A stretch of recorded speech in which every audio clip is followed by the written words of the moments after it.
Bismillahirrahmanirrahim. Assalamualaikum warahmatullahi wabarakatuh. Innal hamdalillah nahmaduhu wa nasta'inuhu wa nastaghfiruh wa na'udzu billahi min syururi anfusina wa min sayyiati a'malina may yahdihillahu fala mudhillalah wa may yudlilhu fala hadiyalah. Asyhadu an la ilaha illallah wa asyhadu anna Muhammadan abduhu wa rasuluh. Rabbi israh li sadri wa yassir li amri wahlul 'uqdatam min lisani yafqahu qawli. Raditu billahi robba wa bil islami dina wa bi Muhammadin nabiyya wa rasulah. Rabbi zidni ilma warzuqni fahma. Amma ba'd. Baik, sebelumnya perkenalkan diri.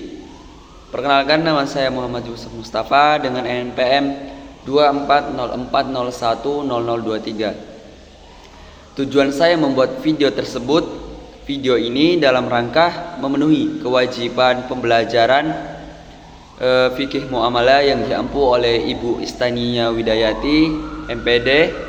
Saya menyadari bahwa apa yang saya coba ingin sampaikan tentu masih jauh dari kata kesempurnaan. Namun, semoga isi dari tugas ini dapat memberikan manfaat dan pemahaman yang lebih. Saya mengucapkan terima kasih kepada Ibu Istaniyah Widayati MPD atas ilmu dan bimbingan yang diberikan selama proses pembelajaran. Teman-teman yang dirahmati Allah, hari ini saya ingin mengajak kita semua merenung bersama tentang kematian. Sesuatu yang sangat dekat namun seringkali kita lupakan. Kematian bukan hal asing bagi kita. Setiap hari kita mendengar berita orang meninggal, entah itu di TV, di media sosial, bahkan di lingkungan sekitar kita. Ada yang meninggal karena sakit, karena kecelakaan, atau meninggal begitu saja tanpa tanda-tanda.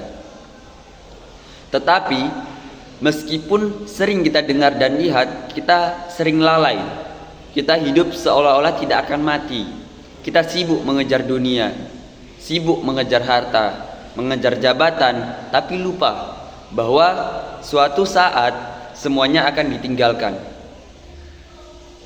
Sebagaimana Allah Subhanahu wa taala berfirman dalam Al-Qur'an, Quran surah Al-Imran ayat 185 yang berbunyi tentang kullu nafsin za'iqatul maut. Setiap yang bernyawa pasti akan merasakan mati.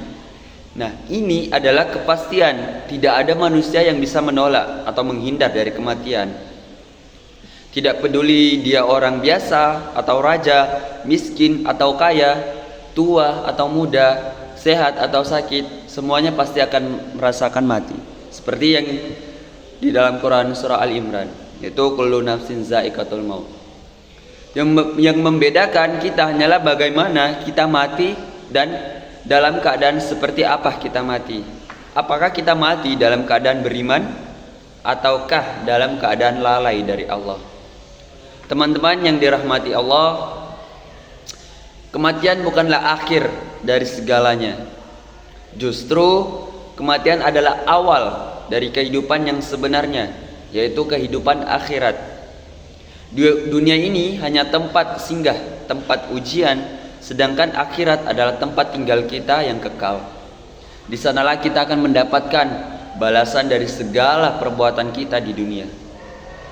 Rasulullah Shallallahu Alaihi Wasallam bersabda, perbanyaklah mengingat penghancur kenikmatan, yaitu kematian. Hadis riwayat Tirmizi.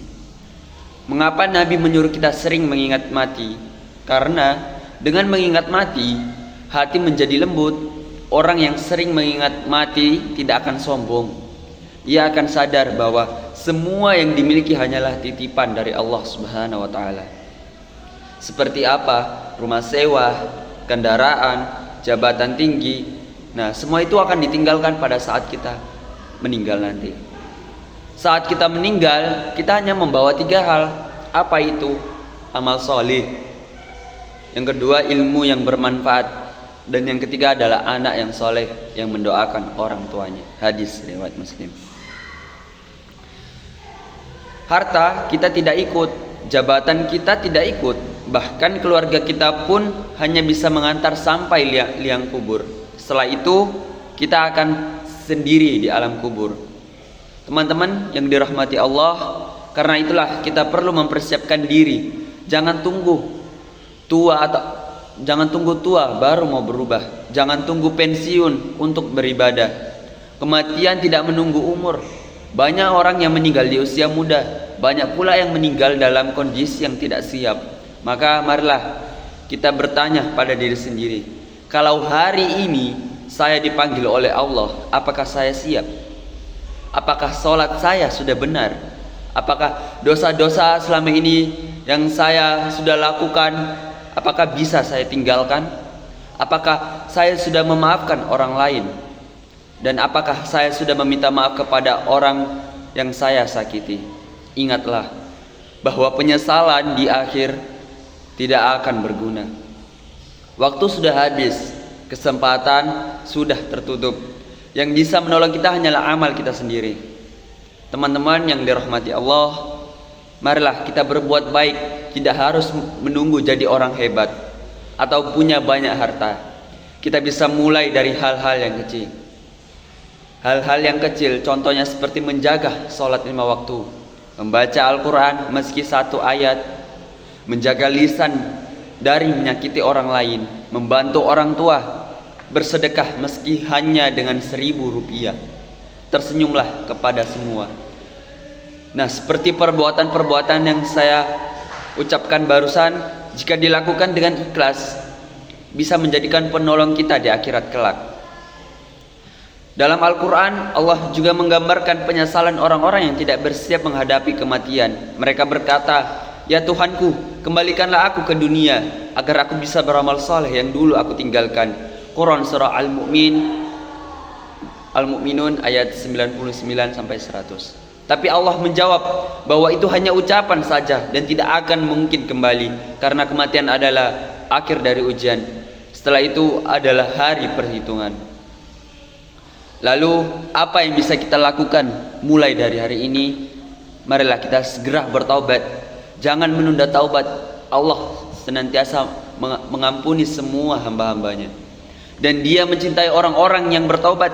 Jangan merasa terlalu banyak dosa, karena ampunan Allah lebih luas dari dosa-dosa yang kita lakukan. Yang kedua, perbaikilah ibadah kita. Jagalah sholat, perbaiki bacaan Al-Quran, dan jauhi maksiat sekecil apapun itu. Ingat, kematian bisa datang kapan saja. Yang ketiga, berbuat baik kepada semua. Jangan menunggu minta maaf. Jadilah orang yang memaafkan duluan. Jangan simpan dendam, karena kita tidak tahu siapa yang akan meninggal lebih dahulu. Yang terakhir, mempersiapkan bekal akhirat. Sisihkan waktu dan tenaga untuk amal jariah. Tanam pohon, wakaf, bantu masjid, atau mengajarkan ilmu kepada orang lain. Semua itu bisa menjadi tabungan kita di alam kubur nanti. Sekian yang dapat saya sampaikan. Mohon maaf jika masih banyak kekurangan dalam penyampaian tentang kematian ini. Teman-teman, tidak ada manusia yang tahu kapan ajalnya datang. Bisa jadi besok, bisa jadi hari ini, bisa jadi malam nanti, atau bisa jadi sore, pagi. Maka selama kita masih diberi kesempatan hidup, menghirup udara segar, marilah kita gunakan waktu sebaik-baiknya. Mari jadikan hidup kita lebih bermanfaat, lebih berarti, bukan hanya untuk diri kita, tetapi juga untuk orang lain. Semoga saat malaikat maut datang menjemput kita dalam keadaan husnul khotimah. Semoga Allah memudahkan jalan kita di alam kubur nanti, membukakan pintu surganya dan menjauhkan kita dari siksa api neraka. Amin ya rabbal alamin. Barakallahu li wa lakum fil Qur'anil azim wa nafa'ani wa iyyakum bima fihi minal ayati wa zikril hakim wa taqabbal minni wa minkum tilawatahu innahu huwal ghafurur rahim. Terima kasih, mungkin itu saja yang dapat saya sampaikan. Billahi fil sabil haq. Wassalamualaikum warahmatullahi wabarakatuh.